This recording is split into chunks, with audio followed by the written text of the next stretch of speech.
The sad thing is that I became ashamed of my neighborhood.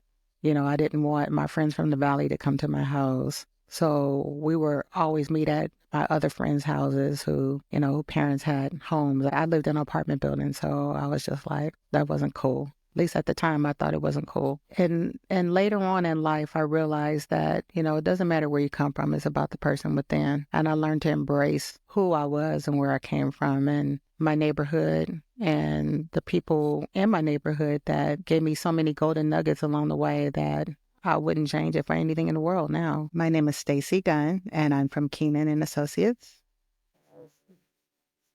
We're just going to talk. No agendas. It could be work stuff. All right. It could be personal stuff, whatever is our jumping off point. You know what I mean? Okay. So we have we've known you now for how many years? At least 6 years. I think it's more years. Maybe more, huh? Yeah, because I worked for Total Leave 7 years. Okay, so about 8. Yeah. And how did you guys meet? So Rick, at the time, he was marketing for CBC. That's right. And he approached me about being on the panel. At the time, we didn't have a photocopy. Well, I take that back. We did have a photocopy panel, but I was in the process of revamping it. And so he approached me, and I liked the materials, and I thought I would give them an opportunity to be on the panel. That was a lucky break. And Yeah, that was very short-lived because he moved on. Where did he go? Rick. Slugger. Went to Give a job. Total Leave. And I was pretty shocked because CBC was his family's business. I know. And then to move on, it was like, oh, okay, it must be a better opportunity. It was. It can't have been easy. I mean, when it's your family business, it's like, even if they wish you well and the best in your life, but it's sort of like a growing pain that hurts, Right. So Stacey Gunn, you, formerly Stacey Golden, you've been in the workers' comp industry since 1999. And since then, you've worked your way up through all the ranks to today, and you're now the Assistant Vice President at Keenan & Associates? Well, actually, I've been in workers' comp since 1991. Whoa. Was that your first job? When I first got started as a claims assistant for Thrifty Corporation. Really? Yes. They were Thrifty drugstore like that? Yeah, Thrifty drugstore. We were self-insured, self-administered. It was during the heart of being on Wilshire Boulevard where all the insurance companies were at that time. Right down. There was Industrial Indemnity, and there was Thrifty Corporation. It was Sedgwick. I believe it was Sedgwick. Or I might be getting the name mixed up. But a lot of the companies were Fremont. Fremont, okay. It was Fremont. And that was like the insurance capital, Wilshire Boulevard. But how'd you even get that first job as the claims assistant? It's a very interesting story. We have time. Well, I worked at the drugstore, started at the drugstore, in Thrifty drugstore. And I was attending school in the evening. So I transferred to the corporate office. And I was working there at night in the IT department on the response line. So the response line was when the stores had problems with their registers, they would troubleshoot it to the response line. They'd get you on the line? They would get me on the line, and I would try to walk them through the process. And if I was able to assist them, then that would be fine. If not, then we would have to dispatch it to someone to actually go on site. I didn't know you were a techie IT guru. I didn't know I was into that job. And so one night, our corporate doors were on the side street, but in the front of the building was a Thrifty drugstore and a Big Five sporting good at the time. Right there on Wilshire? Yeah, Thrifty owned Big Five sporting good at the time as well. Oh, wow. So it was about 8 o'clock at night, and I decided I'm going to walk around, take a break and walk around to the store. And as I was walking down, approaching Wilshire Boulevard, 2 men hit the corner, and they came towards me. Instantly, I felt fear. Oh, wow. Yeah. So they're in a car? No, they're walking. They're walking. And behind our building was the loading dock, and then there was the big parking structure. Mm-hmm. So they're approaching me, and instantly I felt fear. My first instinct was to turn around and go back up the stairs, but Of course. I just Good idea. braced myself for whatever. and they split around me and grabbed me. So a bunch of tussling ensued. I knew I could get one. I couldn't get them both, but I was like, I went full throttle for one of them. In the meantime, I'm screaming and I'm hollering, and it seems like everything is moving in slow motion. Like no one was coming, but people were coming. The security guard inside the lobby, he was coming. And so anyway, I fractured my ankle, and the police came and they ran off. And so the next day, of course, the HR is calling me. They're like, what happened? So on and so forth. And I'm like, I can't work here at night anymore. So they said, well, take 2 weeks. And then when you come back, we'll have you interview for 2 different departments. I interviewed for workers' comp and for human resources. Oh, wow. And I took the job in workers' comp. Thus began my story. Yeah. They never found those 2 guys. Never found them. Fractured ankle. New job. And then all of a sudden I realized I have a work comp claim, because I was on break and Didn't even occur to you before that. didn't even occur to me. And then I got the job as a claims assistant. And then 6 months later, they opened up a training program. So I got into the examiner training program, and the rest is history. A lot of history, though. Mm-hmm. But, okay, so that was early 90s. Yeah, Around that early time. 90s. Different industry. What was the training anyway going to be? So the training was for an examiner. So at that time, we relied heavily on the labor code. So we had to learn a lot about the different codes in the labor code. We actually did a classroom setting training where we covered Gwen Hampton, because Gwen Hampton and Herlick were the main books that we studied from. So we had to learn Gwen Hampton from front to back.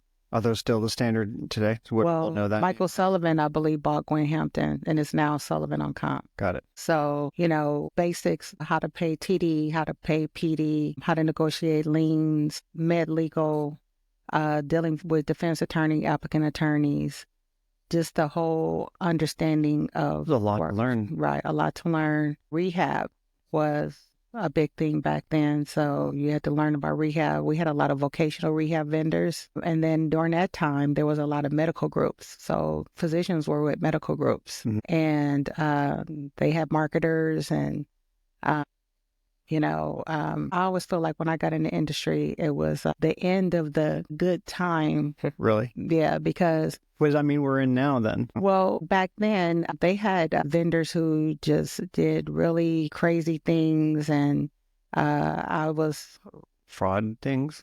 well, like one examiner had a television delivered at the office, and the defense attorney You're not allowed had, You're not allowed. no, not allowed to do that anymore. They developed that law, what is it, use a fork, go to jail.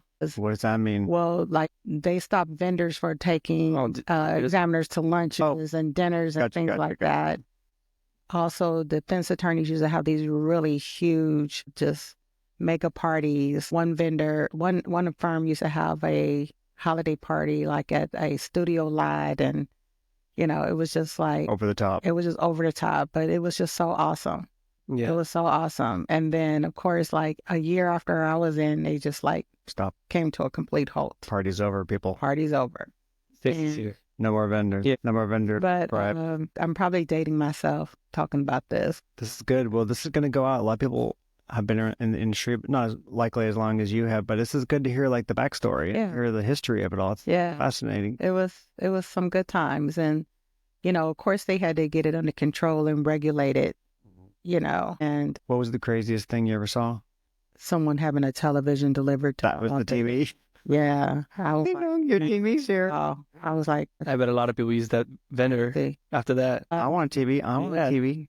Well, I think that was like I would have done it. the beginning of the end, because it was just really starting to just get really crazy. Ridiculous. Yeah, just super. And back then, crazy. TVs were big too. Oh, yeah. Like giant. Oh, heck yeah. There weren't no flat screens back then. Big old box One delivery truck per TV. being delivered. I was just like, wow. Yeah. It was a wild time. Oh man. Okay, so now I can see why you say, well, that was the end of the party time or the fun Mhm. time. But then after that, did it basically died down? Yeah, it died down. It came to a complete halt. Vendors did not take you to lunch. And it was kind of the beginning of the end of the medical group. Doctors were associated with a medical group. And at that point, they became like more independent. It was like you didn't have to use the medical group anymore. You go and what I mean directly to the doctor? Well, yeah. And what I mean by medical group, there were like doctors under like companies like Medival and, orthopedic group, things like that. They were associated with a particular group, and then they had marketers that marketed for those groups. So by then you're no longer an assistant claims man. So by then I'm I'm a trainee examiner. Mm-hmm. And then I was with Thrifty Corporation for 2 years. And you enjoyed it. You're like a I loved it. Stuff. I loved it. I loved working there. It was I had a really good team, great opportunities. My supervisor at the time took me under her wing and just kind of really showed me the ropes and really provided me all of the training that I needed. So it was really kind of like a mentor. Yeah, she really mentored me. And then at that point, Thrifty sold to Payless Drugs. So they closed down the corporate office, and everybody kind of went different directions. So that's when you jumped ship there. That's when I went to, and then I went to Care America in Chatsworth. So then I started on this long commute. Long drive. Yeah. Because were you living in El Segundo at that point? I was living in Inglewood. Inglewood. My in-laws were living in Porter Ranch. So way out there, like Simi Valley type, right there. Northridge. Yeah, Northridge area. Gotcha. And the cool part was that I could go wait there until traffic died down. So, but still, you don't want to sit in the car for hours, right? Back and forth, right? And then, so I was there for a while, and then some of my friends came, and then Care America got bought out by UniHealth America, and then we moved over to Canoga Park. What time frame is all this? This is probably all around 2001. Oh, this is still 90s. Okay. 90s, because my son was very young then. Cameron. Yeah, very young then. So by this time, there's a group of us. We're carpooling. So it's better. It made it a lot of fun. And then I decided to move on at that point. Got tired of the commute. By this time, it's time to put my son in school. And I went to work for Robinson May. Whoa. And at that time, we were over at the West Side Pavilion in the basement. And then I was a part of that move to South Bay Galleria. What? How long were you there for? I was there for, let's see, now this is during the time my daughter was born. So this is 96. So I was there for about 2 years. 2 years. As an examiner? As an examiner. Did you like it? Nope. Too many files? Probably the worst company I've ever worked for. What made it the worst, do you think? The management team. Really? Yeah, it was awful. What'd they do? What didn't they do? Just really old school style of management, very strict. Like, this was in the 90s too, when they could smoke inside too. Remember those days? But we smoke couldn't. in offices. Oh, no? No, we couldn't.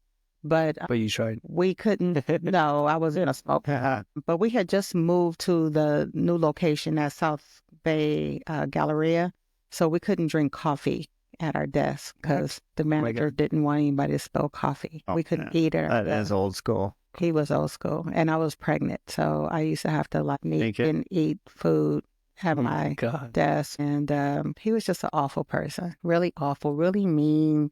He knew he was mean. He would yell. He just embraced his meanness. Oh, yeah. He would yell at people from his office, and horrible, horrible man. Yeah. And from there, I left and went to Royal Sun Alliance in Glendale. Okay. Oh, yeah. Much better place? Much better place. Much better place. Environment. Different environment. Right down the street from the Glendale Galleria. Had a lot of friends there. Still have a lot of friends that I still occasionally hook up with. We do the Royal Dinner. Oh, yeah. Hey, did that mean guy ever apologize? Whatever happened? No, but I ran into him at a conference. I think he knew who I was. I think he does. You're the one who used to sneak sips of your coffee while you're pregnant against my orders. Yeah, I think he's still in the business. I won't say his name. I'll write it down. Write it down on this piece of paper. Okay. Slide it across the table. It's a shame that it has to be those kinds of characters in all of our lives. There's that one or two of those kinds of people. Right, and it's like, why? Why be like that? Why? It's not making his job better or more efficient. And it wasn't making his team any better either. No, because he lost you, for one. Yeah. And lost everyone else morale-wise along the way. Yep, he did. He could not sustain a team. People just, left. Maybe just not a lot of self-awareness or something, but they think likely, it's more efficient if we have all these strict rules and stuff. But in the long run, if you're squeezing out good teammates along the way, then you're hurting yourself. That's it. That's what he did. He did a lot of that. So actually, when I saw him at a conference a couple of years back, he just looked like a lonely old man. All right. So did his style of management impact your style of management eventually? Yes, I realized that that's just not the way to lead. He was the unexample, the negative example. Definitely a negative example. So then you're up at the Royal. So then, I'm in Glendale at Royal Sun Alliance with my friends, and really interesting place. That's a far drive though too from Inglewood. Yeah, that was a far drive, but not as far as Chatsworth. Driving to Chatsworth. The cool part about that was, once I would do the 110 to the 5 to the 2, and then to the 134, right? So right. The 2 freeway would be open, and that's when Dr. Dre came out with the Chronic. So I will put the Chronic on. Yep. And I'll be 2001. just pumping. I'll just be, flying down the 2 to the 134. Getting my mind right. So when I got into the office, and I was cool. That was good. That's where we have our connection from. Because I played that CD over and over and over and over. I played the Chronic to death. And so I would be all pumped up when I would go in there, and I was cool. The thing that took me from being at their place was I actually enjoyed working there. It wasn't that bad of a commute. Lindo Galleria was down the street, so we would go shopping and all that good stuff. But my son had an asthma attack at school, and they had to rush him by ambulance to the hospital. And, when I left work, I realized that I was too far from them. Would they have to give him an adrenaline shot? Yeah. And it was traffic, and I was just freaking out. I wanted to just get out my car and run. I thought I could get there faster by running, but as a parent, that's the scariest day of your life. It was. How old was he? He was in the 4th grade. Oh. So he was 10. Miss Golden, come home or come to the nurse. Well, they called me and said they took him to the hospital. The assistant principal rode in the ambulance with him and waited with him until I got there.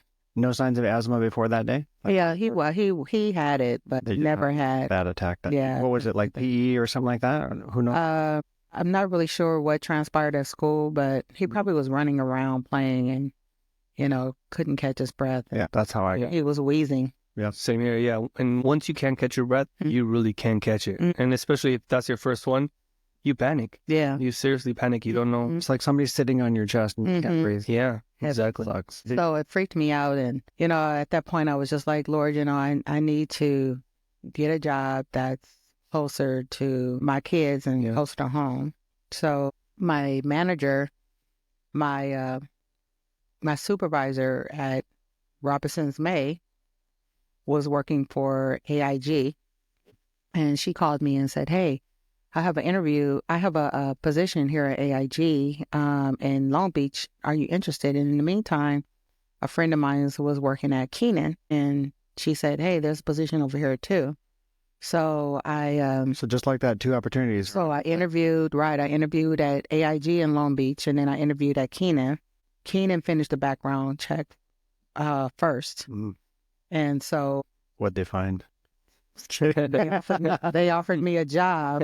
They didn't find anything. So they offered me a job, and I accepted. And then in the meantime, the background check came back from AIG, and they turned around and offered me a job. And It's great. so I told the recruiter that, hey, I'm going to accept the job at Keenan. So he was like, well, I'll split my commission with you if you take the job at AIG, and he was just like really pounding me to take the job. And he said, well, why don't you take the weekend and think about it, right? So I said, okay, I'll think about it. And then while I was thinking about it, because they did offer me more, they countered me with more money. So that weekend I was thinking, okay, what was my initial prayer? My prayer was I wanted to be closer to my kids, and Torrance was closer to Westchester than Long Beach. So I said, you know what? I'm gonna take the job at Keenan. I'm not going to AIG. And so I took the job at Keenan, and then it was really about 3 months later that I heard that AIG moved to Orange. So I was like, It was a close call. Lord, you gave me what I asked for. There probably around that time, there was no such thing as like telecommuting, working from home, right? No. There was none of that going on back then. This None was of the that. 90s. So this is late 90s, early 2000s. Everyone had to come in. So I had to come in, and, I lived in Inglewood, and my kids went to school in Westchester. Keenan was in Torrance. It was like perfect. Yeah. Yeah. So dodge that bullet. That was a great choice. Right. And I've been there 18 years. So. Well, what did you start out as at Keenan? So I started off as a senior examiner and working on a community college and a school district account. And I was promoted in a year to supervisor over the runoff account. And then from there, I went over to the healthcare division. I was supervisor over there for a couple of years. And then I moved over to the corporate claims team. Wow. And you climbed the ladder in that? Yep. And I was as well. I moved to the corporate claims team as a technical manager, and then from there as a director, senior director, and now assistant vice president. How is it that you keep moving up? I'm a hard worker. I'm writing this down. Hold on. I'm a hard worker. I put a lot of passion into what I do. I was given the task of vendor management, SIU audits, internal audits, training. I tried to perfect it as best I can, and read up a lot on organization and development and training, and just added a lot of, different techniques. And I observe and I watch people a lot, and I've had some really awesome mentors along the way. Name one. Well, my current boss, I would consider her a great mentor. Tracy Gold, my colleague, Carmela Harrison, and I think ultimately our fearless leader, Tara Schilling, has been a really big role model to me. What's her title now? She's a senior vice president. Wasn't she in legal? Wasn't she the head attorney there? No, she's always been the senior vice president over workers' comp. Actually integrated TPA operations. And my supervisor when I first came to Keenan, Deborah Stewart, which is a really good friend of mine, was always very supportive. She's actually my rock when I have my moment. Really? I go to her. She's a prayerful woman, very spiritual. I can find that from her. Dang, I asked for one and you gave like 10 people. I know, right? That's awesome. But, I feel like I'm mature there. There's probably 100 people that would name you as their mentor. Oh, yeah? Yeah, there's one with his hand up right there. And me too. Oh, thanks, Todd. Yeah, I feel like, You've grown into the role, it sounds like. Yeah, I've grown into the role. You didn't start having all these skills. Who does, right? But along the way, as you've been challenged, you have... Take on more and more and more. More and more, but then had to learn and grow more. And learn and grow more and more, yeah. That's what gets people stuck if they don't take that mindset. Right. Like, I didn't know anything about vendor management, and I didn't know anything about SIU. Of course, when you handle a claims desk, there are fraudulent claims, but to take it to another level where I know personally so many district attorneys throughout the state of California that they recognize me by name, and, working with so many people from the Department of Insurance that they recognize me by name, to be asked to co-present on fraud at conferences with district attorneys. I feel like that's just awesome. To be an advisor on the Employer Fraud Task Force, and to work with Jennifer Snyder, who's the Deputy DA for LA County, and, have met and know Jackie Lacey, who is the district attorney for LA County and all of the ones at San Bernardino, Riverside, Orange County. It's something that I took the time to perfect my job. And when I first took over SIU with Keenan, we weren't getting any traction with any of our cases being picked up and prosecuted by any of the DAs. And I realized that, They didn't have that relationship yet? What was it? Well, we wasn't packaging it right. We wasn't packaging it right, and we wasn't presenting it the way that they wanted it to be presented. And I realized that there's a technique and there's a method to that. What is it? Well, it's basically feeding them the breadcrumbs. It's outlining everything. It's attaching the exhibits and numbering them and connecting the dots, all of that, and putting it in this nice packaging where they don't have to comb through it. It's right there. It's so readily there for them to just read through it and see where the fraud is. And from that point, we started getting a lot of our cases prosecuted. And right now, we probably have over $400,000 in restitution back to Keenan and to our clients. And wow, it's paid off. It's paid off. And we've even had a case that was presented on 2020 and 2000. The TV show? Yeah. What? Yeah, one of our fraud cases. Let me tell my wife about that. What was the gist of that story? Because I want to YouTube it. Well, we had this one girl up in San Mateo County out of our Redwood City office who she was having sex in the park with some guy, obviously a married man, and the investigator was following them, and she had a leg injury, but she would go to the doctor and on crutches, hobbling, and immediately chuck the crutches into the back seat of the trunk and put on her 4-inch stiletto heels and go meet her boyfriend in the park. They would have sex in the park, and we have video of him chasing her around the car and just all this little stuff that was going on. And come here, you little fraudster. Right. And we had her follow to the club, and so when we presented it to it's the perfect storm for a TV. It was. Yeah. And we presented it to Sharon Henry, who was the San Mateo County DA at the time, and she was just, mad. And when they finally presented the case to the judge, he was like, 9 months in jail immediately. Whoa. She was ordered to pay back $80,000 and 2 years probation. And because they named it the Sex in the Park Girl, it went viral. Of course. And 2020 picked it up and showed her. It was now she has her own reality show. There were a couple of other segments of that they added into that anyway, but pertaining to workers' comp fraud. But yeah, she was good life lesson there too. That if you want somebody to care about what you care about, you've got to package it in a way that will connect the dots for them and don't make them crack the case on your behalf. Right? Mm-hmm. Nobody wants to read. No. Everybody wants to see and understand and boom, and see it. You know what I mean? That's it. That could work at anything in life. Right. But here you go. You got this prosecutor to care. Yep. In a negative way. Yep. And to go for it. And ever since then, every case that we present has been picked up and prosecuted, and order of restitution has been, Do you actually get the money? Or is it just like having a judgment and then you can, now you have to do the hard part. Sometimes we get the money. Sometimes we don't. The one that we just had, the guy paid back $50,000. Good. So I would say it's split 50-50. Yeah. That's just life.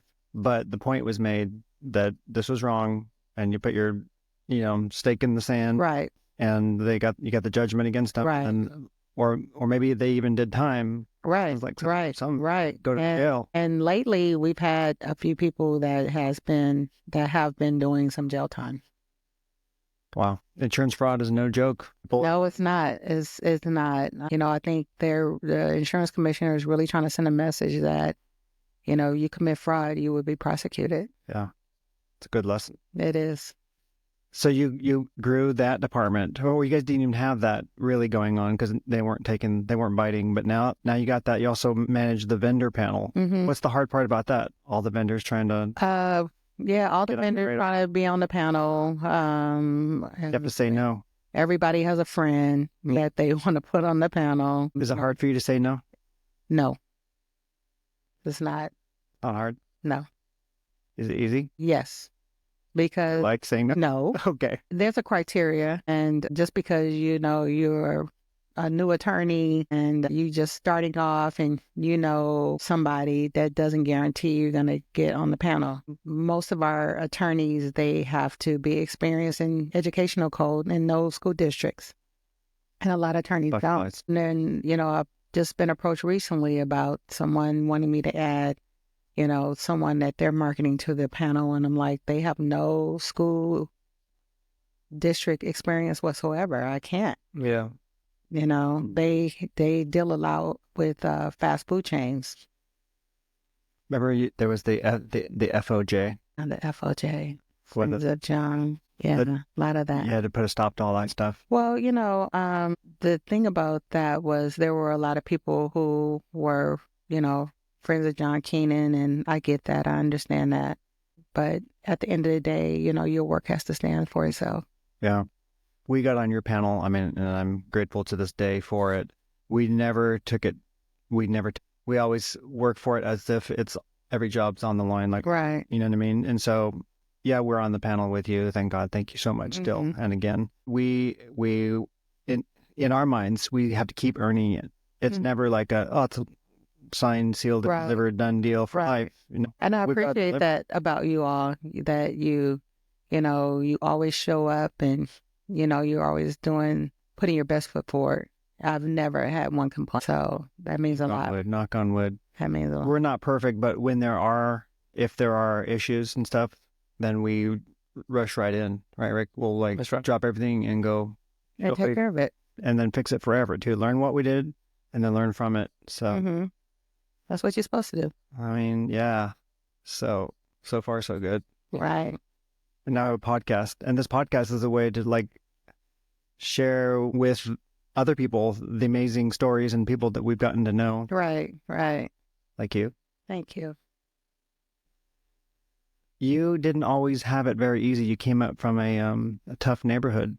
Well, at the time when I was a child, it was considered a good neighborhood. It was? Yeah, it was a good neighborhood. Do you want to say the street name? I grew up around the Crenshaw-Slauson area on a street called 60th Street. And it's probably well known now because of Nipsey Hussle. That was his neighborhood. But I was before the marathon. Yeah, you ran the streets. I was before the marathon. Wait, what does the marathon mean? Nipsey Hussle had a clothing store called the Marathon. Gotcha. And, okay. So I'm before that. Yeah. But the time that I grew up, it was, I always say, life was slow. I feel the end of the good old days. We ran the streets. Of course, you had to come home when the street lights came on, and we were all over the neighborhood. Just... Parents had no idea where you were. No idea.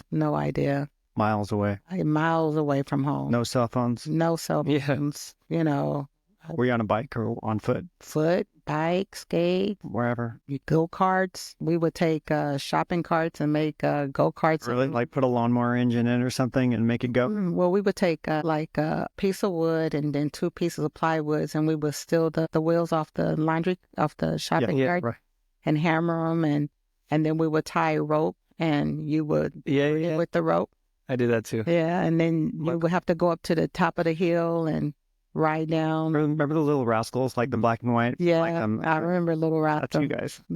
That we were something like that. But we were hood kids. We played, outside games. We played chase. We played hopscotch. We played jacks. We played, Spin the bottle. That was made mud pies. Later. Mud pies in the dirt. Yeah, climb trees. Yeah. My thing was I was a tomboy, so climb fences. Oh. So me and my best friend, we would go, and we had a lot of fences in our neighborhood. The metal ones and the chain link ones. Yeah. And we would hop on them. And anyway, back then there were clotheslines. People would hang their clothes on the clothesline. So we climbed up on top of the, and we used to climb on top of carports. And so we were going to be Superwoman.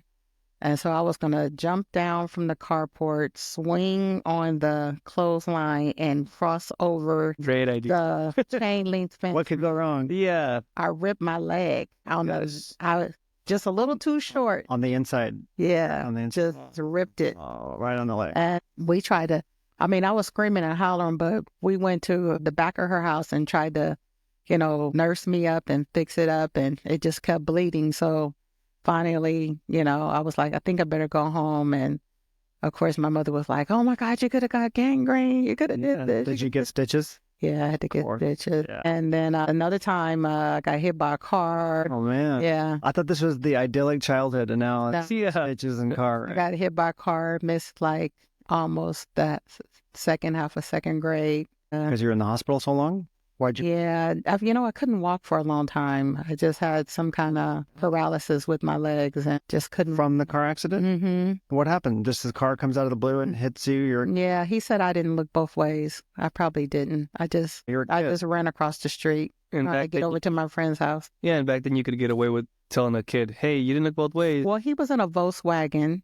Yeah. And little bug. He did stop, and he promised to buy me a sorry game and some other stuff. And if you didn't, well, he didn't want my mother to sue him, so he promised me all this stuff, and then he was supposed to come back, and he never came back. Oh my gosh. So I was disappointed about that. But anyway, what a jerk. No, right? So yeah, so the neighborhood, it was very interesting. It was more a type of a community where people always watched out for you. I was a latchkey kid. We walked home and I had the key tied around my neck and opened the door, and I went in there and waited till my brother got home from school. And then when he got home, I could go outside and play. It was just a different time. It was a different time. The building that I lived in, it was right on the corner of 60th and 10th Avenue. Mm. And I'm in the process of writing a book about it. It's called Let Me Tell You About the 6-0, because I realized that during that time, there were a lot of mentors that I didn't even realize that these people were my mentors. There was one lady, her name was Donna Flowers, and that's who I used to talk to about boys. I never could give you a date. I never could share that with my mom. Yeah, it's uncomfortable. Well, she just never wanted to hear it. Right. So I would talk to her, and she would, educate me and talk to me about Donna Flowers, do it. Mm-hmm.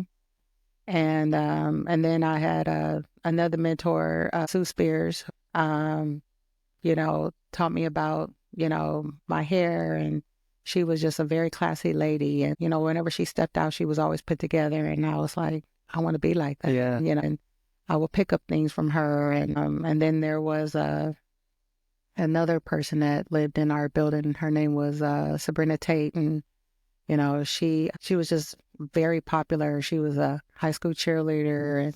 Around your age or older than you? Older. Uh-huh. Older. And, she dated the high school basketball star. Actually, his name was Marcus Johnson. You have a great memory.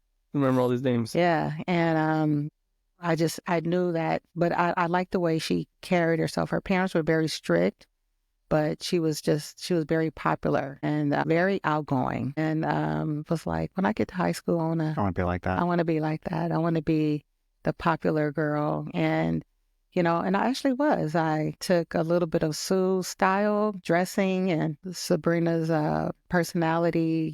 She had a beautiful smile, and because I used to always frown. People used to say, "Oh, you look mean. Why are you mad?" And I remember that, she was always smiling, and I just said, you know what, I'm going to smile all the time. And I just incorporated all of that. And I think a lot of people along the way is who made Stacey. What high school was that? Taft High in Woodland Hills. So my home school was Crenshaw High, Crenshaw Cougars. My sisters and brothers went there, but by the time I rolled around, my mother was like, oh, I'm going to bus you to the Valley. And I hated it. It took a long time? Well, it took a long time to get there, but I felt like I didn't have the fellowship that my friends who stayed in the neighborhood did. Like, they had like a different kind of relationship, and they were connected to the neighborhood, became disconnected from the neighborhood. Makes sense. But it also propelled me to want more than the neighborhood because I went to school with rich kids. And, I started spending the night at their houses and hanging out with them. And they had maids and they drove nice cars. Their cars were nicer than the teachers' cars. And it made me want to thrive and want more. And I found myself being different from my friends in the neighborhood. Not that I felt I was better, but I felt like it opened your eyes to a different. Yeah, it opened better my culture. eyes. It opened my eyes, and I became like the snooty girl in the neighborhood. I was just like, I didn't want to hang out anymore. I had a different set of friends that went to school with me, so I would go hang out with them, but they didn't live in my neighborhood. And, it just provided a different perspective. Yeah, different perspective. But the sad thing is that I became ashamed of my neighborhood where I lived. I didn't want my friends from the valley to come to my house. So we were always meet at my other friends' houses who parents had homes. I lived in an apartment building. So I was just like, that wasn't cool. At least at the time, I thought it wasn't cool. You felt like you kind of had to hide where you were from? Yeah, I kind of felt that way. And later on in life, I realized that, it doesn't matter where you come from. It's about the person within. And I learned to embrace who I was and where I came from and my neighborhood and the people in my neighborhood that, gave me so many golden nuggets along the way that I wouldn't change it for anything in the world now. But going to the valley, it did make me a different person. This is what you're writing about in your book? Yeah, what I'm writing about in my book is about just the relationships of the people in the building. Those characters are going to the neighborhood, tell their stories. Okay. How it was back then. It was a different time. Also, a child who grew up in the 80s where I saw the crack epidemic come into the neighborhood. I saw friends who fell victim to it. Do you remember the first time you saw somebody use or sell or any of that to it? Yeah. I had a really good friend who, we all smoked weed. And I saw where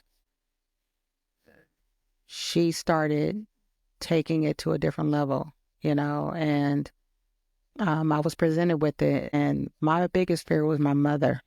That she was going to find out.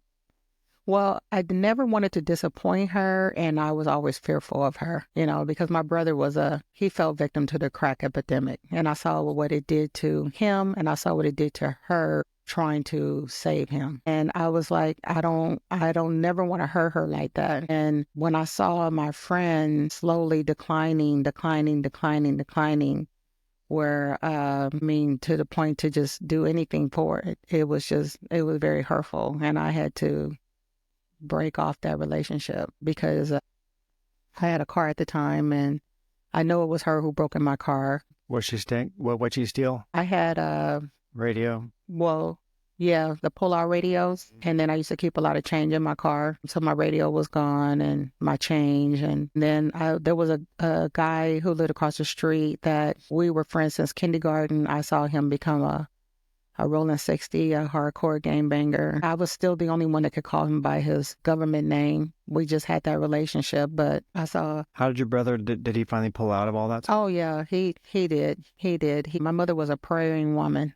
Really? And my brother, he's awesome. He's a homeowner. He has a really good job for Kaiser. He's, he pulled his life around. But, and then the kids in the neighborhood that I babysat who became disrespectful to me, catcalling, and then one of them got killed. Just all of that, when there's a lot of changes and the neighborhood declining where, it was like the late 80s? Strawberries. Yeah, we called them straw girls who would do anything for crack. We called them strawberries. And, I had a lot of friends that fell victim to that and guys who fell victim to it. And then if you wasn't on drugs, then you were banging, or you was the nerd who just didn't come outside. So a lot of that. And it got to the point where you know, eventually my mom had to move away. But by this time I was married and I had moved away, and her house had been broken into twice. Not good. Well, she was like the neighborhood person. Well, oh, here's $5. Can you go to the store for me? So people always thought she had money. And so we knew the first time the guy who tried to break in our house, because a neighbor told us who it was. And it was like a good friend, but we knew he was on drugs. And then the second time, it was some younger kids who tried to break in. So it was like, okay, it's time to move away. Yeah. And for the longest time, I would go back and visit because my kids used to my family is, when we sit around together and we talk and we have family gatherings, we talk about 60th Street. It's the good old times on 60th Street. So my kids grew up hearing that. So they said, can you take us by 60th Street? Can you take us over there? So we would drive by and I would point out different things. And then it got to the point where we couldn't drive by anymore. Is that building still there? Your apartment building? It's still there. If you drive there today, 19, what's there? What's that street like, that corner? When I lived there, and maybe because I was so young, but it was beautiful. It had beautiful flowers in the front, and it was always freshly painted. Our manager, our owner of the building, his name was Mr. Cotton. And did he live there too? No, he didn't live there, but he took really good care of the building. Mm-hmm. And when I drive by there now, it seems like really dirty, and it just, I'm like, did I live here? Yeah.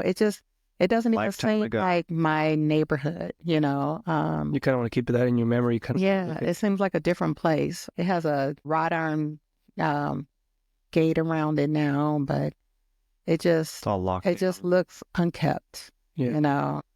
What's that saying? You can never go home, right? Right. You can never go home. And our neighborhood store, I don't know, Boys in the Hood, if you ever saw that. Yeah. The store that Ricky was leaving from, that was our corner store. They filmed it there? Mm-hmm. They filmed it there. Yeah, it was just... Who made that movie? That was Spike Lee? No, that was John Singleton. John Singleton, who died recently. last year or this year. Yeah. Crazy, young guy. Yeah. So, it's just, I wouldn't dare have my kids walk down any of the streets there today. But you know what? When I grew up over there, it was just different time.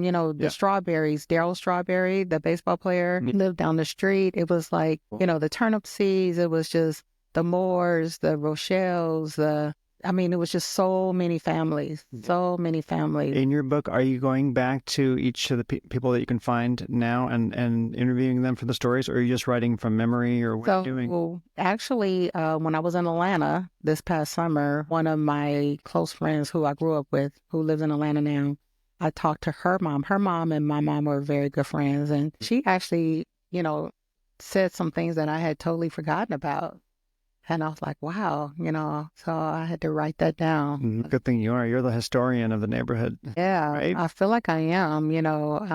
There are quite a few people that I do want to talk to. And if you drive over there now, are there people who were there then and who still live there now? Yeah. A few people? Yes.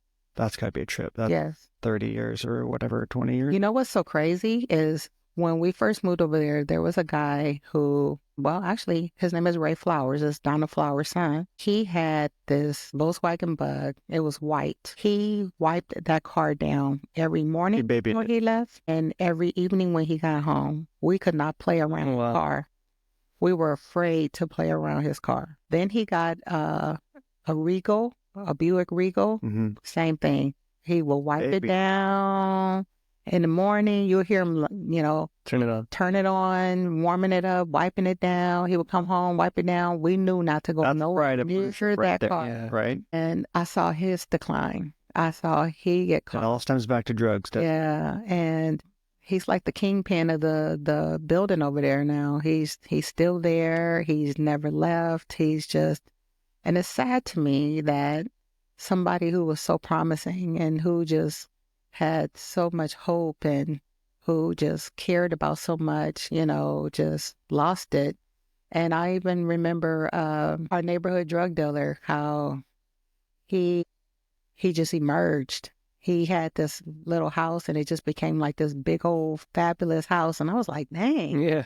But all fixed up, like all this money now. Yeah. And I was just like, gosh, And I think I still was kind of naive and gullible to a lot of things, but later on I was just like, oh yeah. That's how he could Makes afford sense. that. Uh-huh. Hey, how did your brother pull out of it, whereas this Ray Flowers couldn't or didn't? We moved away. So, Step one, his move mother away. his mother never moved away. We moved my mother away. And when we moved my mother away, my brother did go back to the neighborhood for a long time. I'm sure it was something very tragic that just made him say enough is enough. But one day he just started going to church with my mom. And then he got on the usher board, and then he, you know, stopped drinking. And then, he met a woman, and then he got married, and he just never looked back. But I want to believe that he stopped going to the neighborhood, so something must have happened. Yeah. That just shook him up, and he was just like, What's weird is that, like, completely accidental, but every person who we've been interviewing for this podcast has somewhere in their lives this faith that comes in as like the thread or like the sort of the life preserver that they had to grab onto. mm-hmm. In your story just now with your brother. I'm hearing it like time and time again. Mm-hmm. I mean, I didn't intend for this podcast to be, hey, let's talk about everybody who's going to talk about their faith every time. Right. It just comes out every time. It's not intentional, people, but that's amazing. It is. And, he never looked back. He never looked back. And I have so many stories about over there and people. And I know a story you have to tell.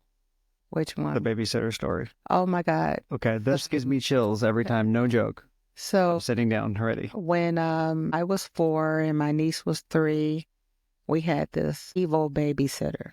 You see her face. Her name was Liz Hanson. And how old was Liz, you think, around that time? Liz? Teenager, right? No, Liz probably was in her 30s. She was a grown woman. Oh, well. She was a grown woman, but mean. She was just really, really mean. And I remember she had a brother named Hancy, and he probably was in his 40s. When you're young, people seem older. Right. But anyway, she used to make us go pull our, pick our switches off the tree. And for some reason, she really did not like my niece. My niece was bad, and she was a bad kid, but she just really did not like her. And so you'd have to be babysat by her. Why? Because my mother went to work. So your mom had arranged with the... Right. So... What's her name again? Liz. She was a friend of my mom's. Okay. And she lived down the street. And my sister went to work, and, she offered to babysit us. So this one particular day, she was going to whoop my niece. And we hid in the closet at first. And she was looking for us. And she said that she wasn't going to whoop us. Hancy, her brother, he was there, and Liz went to the store, or she left something. And I remember we came out the closet and we ran down the street to, I wasn't living on 60th Street then. I was living on 11th Avenue. So we ran down the street to our apartment building, and we knocked on our door. Nobody answered. And then we knocked on a couple of doors. Nobody answered. And then we went upstairs to my mother's friend, Dorothy, and her daughter, Willette. Willette probably was 16 at the time. I didn't realize she was so young, but she was 16, and she took us in and kept us all day. And hid you from... Mm-hmm. And I heard they came looking for us, but she never said anything. And then when my mother got home, he told my mother what happened. So we went to another babysitter after that.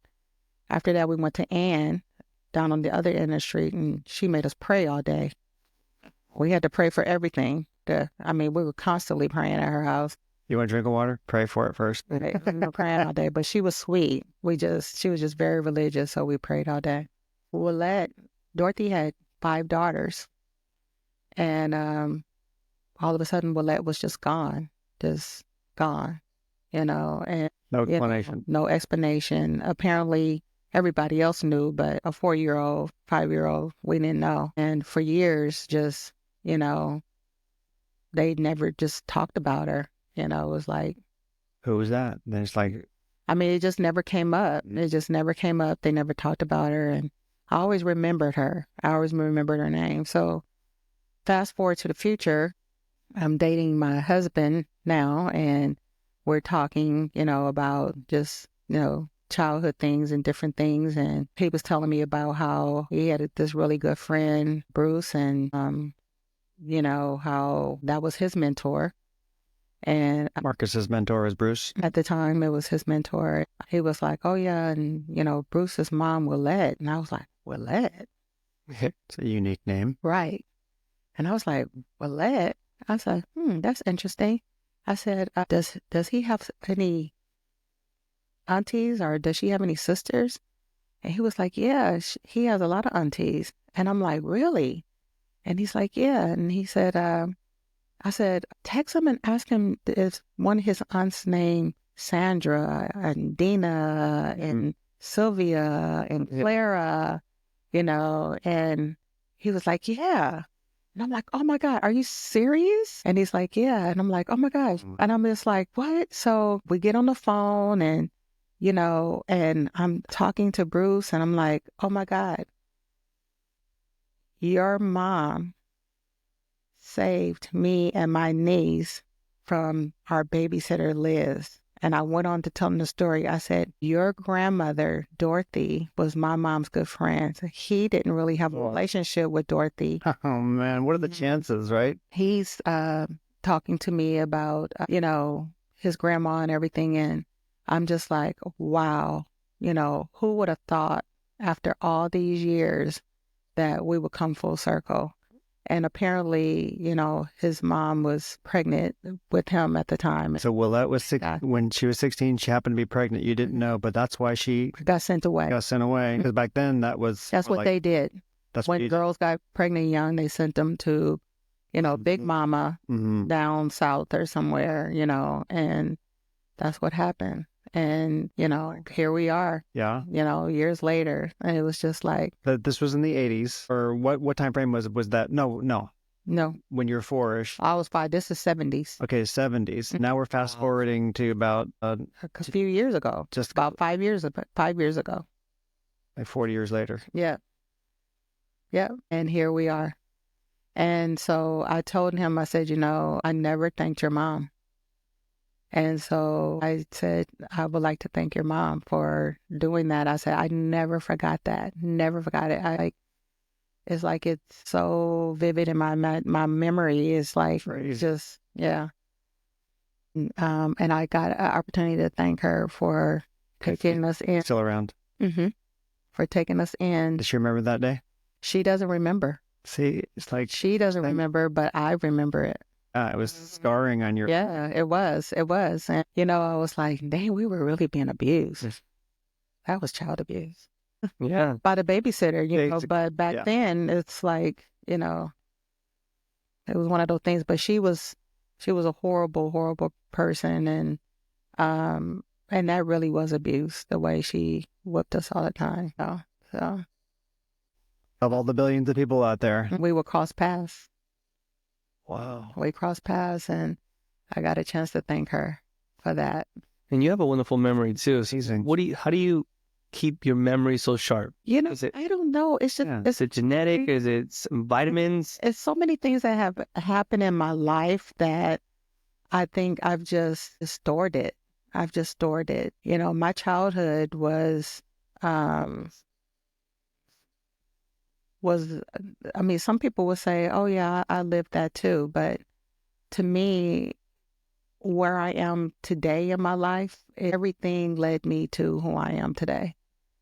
And every encounter that I experienced, I always felt like there's been so many things in my life that have occurred that I always felt like, Lord always had his hand on my shoulder. Yeah. Like, don't go this way, go that way. Don't do that, do this. I've been in so many predicaments that it was just only the grace of God that I know that I was able to get out of it. Can you ever think of a time where you felt like you heard God's voice in a literal way? Yes. Can you share? Okay. When I was 12, we had a neighbor. He took me and my friend who lived in Atlanta and my niece to Thrifty's to get ice cream. And on the way back, well, this is one incident, but on the way back, he told me I could drive. And 12 years old. but I had to sit on his lap. There was no seatbelts or anything like that, right? Mm-hmm. And sitting on his lap, and instantly I knew where his intentions were. And I got nervous, so I almost wrecked. So he told me, oh, move over, right? And, because I got fearful. Yeah. So I remember when we got back, and I remember telling Sabrina and Caprice, and I'm 12 years old. I said, don't ever go in his house. You just knew. I said, don't ever go in his house. And not that I was exposed to anything, but I just knew he was not right. Right? It was like 2 days after that, he offered to pay me money to wash his dishes. Come in my house, I'll pay you. And I was like, oh no. I said no. And he was like, oh, your mom said it'd be okay. And I was like, no. And I remember Caprice and Sabrina, they were like, oh, we'll do it. We'll wash your dishes. And I was like, nope. I said, let's go, Good. And I know that I can't explain it, but I just heard something say, stay away from him, and you tell them to stay away from him. Like this voice inside you, like a message. It was like, he's not right. You felt like that voice or that thought wasn't just your own thought. It was like a message from somewhere else. And it told me to tell them too. And it was years later that I found out that when my sister was 16, that my mother took her to have an abortion, and it was by him. I never told anybody that what he tried to do, but I just knew that something said, don't ever go anywhere with him. Don't ever go in his house, and you make sure they know too. Mm-hmm. And I was kind of like the leader, so they listened to me. Like all of the little kids on my block and in my apartment, they listened to me, and nobody ever did. So I guess when he couldn't get any of the little girls, then he went for my sister. But I found out when she was grown. I mean, she was like 30-some years old. We're sitting around talking about 60th Street, and it comes up. But I just could not even share that story until some years later. I told them about it, Thanks for sharing it. Yeah. And I think it's important to share these stories, because just like you were the leader of those little girls, you're leader of a lot of people listening to here. Just even as a father of 2 little girls, now I know even more. I mean, the more I hear these stories, the more you want to protect your kids, and have them listen to these things, that these things do happen. Yeah. And they need to stay away. Yeah, they do. And of course, later in life, you hear about, pedophiles and people molesting kids, and, friends who've been molested, by family members and things like that. But that was like the close I've come to it. But instantly, something said, do not go in that house and tell these two. Stay away from him. No. And from that point on, I always felt differently about him. It was just, it was just a wave. Do you feel like you have sort of a protection around you? I do. And if you listen to it, then you're better off? I do. Yeah. There was another situation when I was like 20. I was with a friend. We went over to a guy she knew and went over there with her. And again, instantly, I felt like, not good. Something ain't right. It was about 8 guys in there, and we were like the only 2 females in there. And they, of course, they were smoking and all this other kind of stuff. And, the conversation was like really starting to just like go really bad. And I remember, and you have to think now, there's no cell phones, there's nothing, right? This is the middle of the night too, right? This is like in the mid-'80s. But at night? Yeah, that night. But I drove. So I told her, I said, something said, you guys need to leave, and you need to leave now. That same voice? Yes. Says, get out of here, and get out of here now. And I know this was God, because this guy came over, and he looked at me, and it was one of my brother's friends. And he said, "What are you doing here?" Yeah. Confirmation, you're in the wrong house. And I said, he said, "Y'all need to get up out of here. Y'all need to go now." And I remember one of the guys was like, "No, no, no, they cool, they cool." He was like, "Nah, this is my homie's friend. They need to go." Thank God. And we left. But I felt it. And the whole time I was like, how am I going to get out of here? How am I going to get her out of here? And then in walks my brother's friend. Thank Like, God he was what- decent. Wow. Thank God he was respectful. Well, he was like, "What are you doing here?" He knew. You know? Yeah, because he knew. And I think he also saw the fear on my face. He saw something because he looked and he was like, "What are you doing here?" Yeah. And I was like, "Oh, I brought her over here." And, he was like, "Y'all need to go. Y'all need to go." And I remember the one guy was like, "Nah, they cool. Like trying to make us stay." And he was like, "No, that's my homie's friend. They need to go." Good. And I was like, and that was just my opening. And I know that was just, Did you ever tell your brother that? I told him a long time ago. You didn't? Yeah, I told him later, Yeah. But I mean, I was just like, I couldn't even start the car because I was just like shaking. Yeah. Yeah, I was like shaking because I was just like, Close call. yes. But, he made Tony come in and was like, but he could have been like, "Oh, no. Yeah. Y'all need to stay too," Yeah. It was like that opening, but I knew instantly, I was just like, "Oh, we need to get out of here. We need to leave. This is not going to be good." It's not going to end well. So, yeah, that was another time. I think it's important to listen to that intuition. Some people would call it intuition. I mean, it's likely God in your case, but if you ignore it at your own peril. And I've learned to listen to it. Even the night when I when I first got into workers' comp, when that situation occurred, my first thought said, "Turn around, go back upstairs." Yeah. But I said no. But the crazy thing is I braced myself. It's like I kind of braced myself. You knew what your head... It's like, I can't explain it, but it's like, I just kind of like, I think I stiffened up my body and I braced myself for it. But now when that intuition say no, I'm like, I'm not feeling good about this. Mm-hmm. Yeah. And I, smart. I pull back or I go back, My kids would say, "Oh, you worry too much," or, Yeah. But I think my daughter has it. She'll come and say, "Mom, do you ever have like this feeling where, something to say, don't do something?" I'm like, "Yep." I said, "Then you always follow it, right?" And she's like, "Yeah, I'm learning to." Yeah, so you have two kids who are grown, Cameron and Courtney, that's right. I've never with met a K. Both of them with Ks. Mm-hmm. It's cool. It makes it easy for the monogram tells. All of the golden grandchildren have the same initials, KLG. Who started that? Well, actually, my ex-husband and I started it. He's Kevin, and his identical twin brothers are Kerry and Craig with a K. And then they made some pact when they have kids, all the kids were going to be KLG. I did that. I have Ruby and I have Ryan, and they're both 4 letters, and they both start with R. See? So I got a little thing. See? Yeah. But I'm done, though. 2 kids, that's it. Yeah. And you too. 2 kids and you were done, right? Boy and a girl. Perfect. Done. And each brother has 2. So Cameron, Courtney, Craig, Kyle, Kayla, and Caden.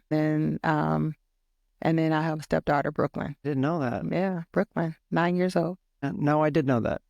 Shout out to Cam, too. I know him. Yeah. Smart guy. He's a smart kid. So is Courtney and Brooklyn. And you're a blended family now. You recently got married. I'm a blended family. We've known you as Stacey Golden all these years. Golden. You had to change it. Yeah, I wanted to hyphenate it, Golden Gun. I know. That's a badass name, but yeah, James Bond. How often do you be a golden gun? My new husband said, "I gotta drop golden." What a hater! I know. So selfish of him. Yeah. So I'm just golden. I'm just Gunn now, Stacey Gunn. How you like being married? I love it. You do? I love it. I waited a long time, and I think I got it right. Really? Yep, he's a good guy. What's your secret so far? Because it's only been 2 years. 2 years. Yeah. 2 years. Partnering. And communicating. No, I don't think I had that in my first marriage. I think we were young and we didn't partner and we didn't communicate. I think we both had an opinion of what we thought marriage was supposed to be.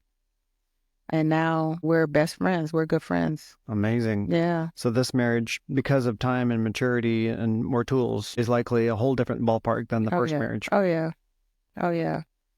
Yeah. We had a lot of influences, my first marriage from his parents and his mom, my mother-in-law, who I still call mom, who's my daughter's best friend, who is my ultimate mentor. She Her name. such an awesome woman, Sherry Golden, such an awesome woman.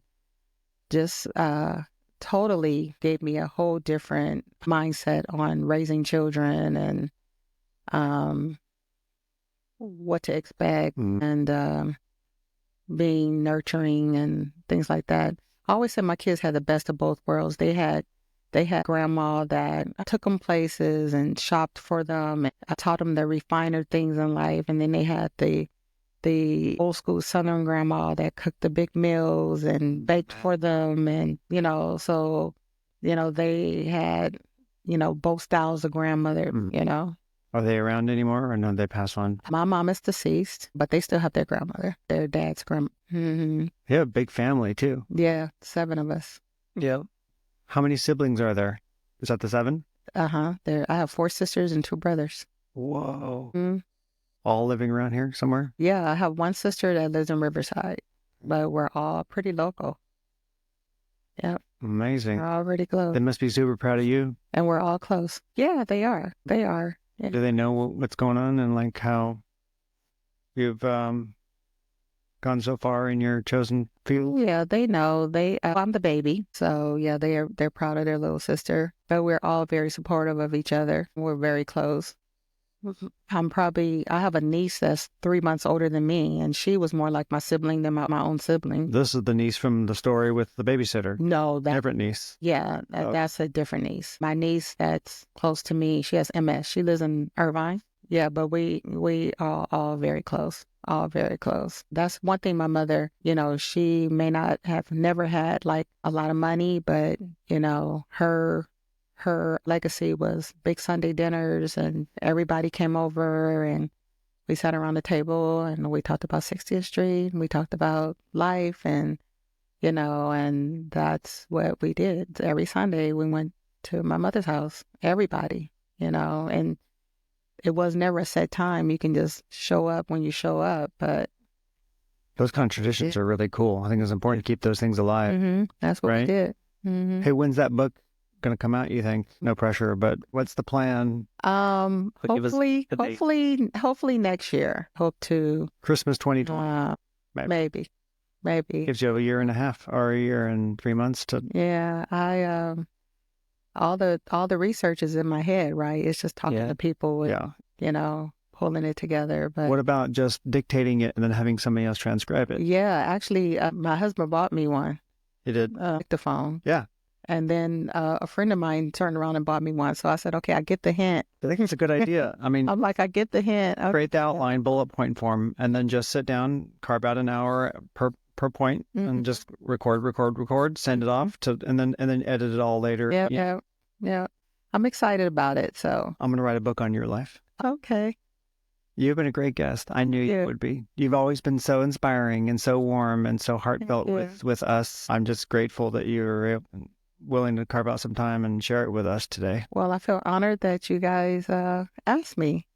This has been interesting. We know there's going to be people out there listening to this episode and looking for help or looking for inspiration and hope, because you conquered so much and come from some tough things, and each one of those things that has impacted you and you've learned and been challenged and grown from it. And it's all, layer upon layer made you who you are today. So you probably wouldn't regret any of it. No, I don't.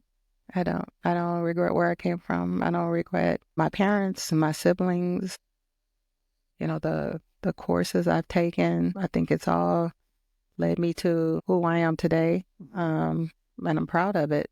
If you could tell somebody how to be the next Stacey Gunn in their neck of the woods or in their life, what would you say to that person? I would say, I think I did a lot of listening to people. And I took nuggets from different people, learned from others' mistakes to not repeat them. That's hard to So, do. yeah. So I would say, listen, take the good and Learn from the bad. but more importantly, be you, be yourself, be true to yourself. It's always important when you don't try to be like someone else, even though I've had all of those people that I've encountered in my life, I've never wanted to be any of them. I just wanted to extract what I could from them. And I think that's what's made me. Yeah, you mentioned that there was that cheerleader girl who thought, when I go to high school, I want to kind of like be Sabrina Tate. Yeah, I want to be like Sabrina in certain ways. Yeah. And then from the lady who was dressing nice every day, some of that stuff. Fierce. Yeah. So you sort of cherry-picked better Mm. parts of these things for your own self. And Because I know people have flaws.